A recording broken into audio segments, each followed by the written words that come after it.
দ্বীপান্তরের মধ্যে লিখেছেন কাজী নজরুল ইসলাম। আসেনায় ফিরে ভারতে মা কতদিন দ্বীপান্তর পূর্ণ বেদি শূন্য ধনির ক্রন্দন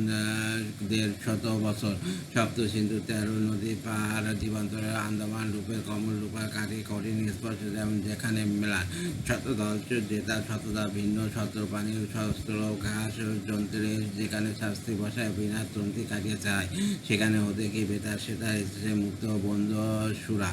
মুক্ত কি আজ বন্ধনী বাণী ধ্বংস হলো কি বক্ষপুর যক্ষ পরিরূপ পঙ্কে ফুটিল কি তবে রূপ কমল কামান গোলা সীসা স্তবে কি উঠিয়াছে বাড়ির শিশু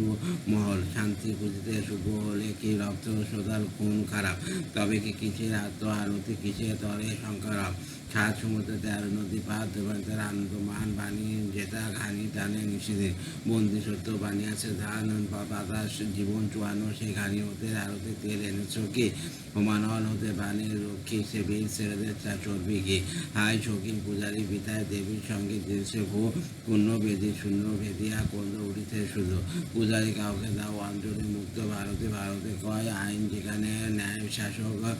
সত্য বলিলে বন্দী হয়ে অত্যাচারী হইয়া যেখানে বলতে পারি না অত্যাচার যথা বন্দিনী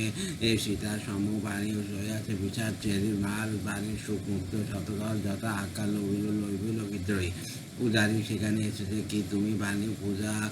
বছর বই সিংহরে ভয়ে রাখে পিঞ্জুরে বাকনে হানে অগ্নিশেল কে জানিত কালে বিনা খাবে গুলি বাণীর কমল ফারিবে জেল তবে কি বিধির বেতার মন্ত্র বেজেছে বাণীর সেতারে আজ পদ্মে রেখে আছে চরণ পদ্ম যুগান্তরের ধর্মরাজ তবে তাই হোক ঢাক অঞ্চলি বাজা পঞ্চ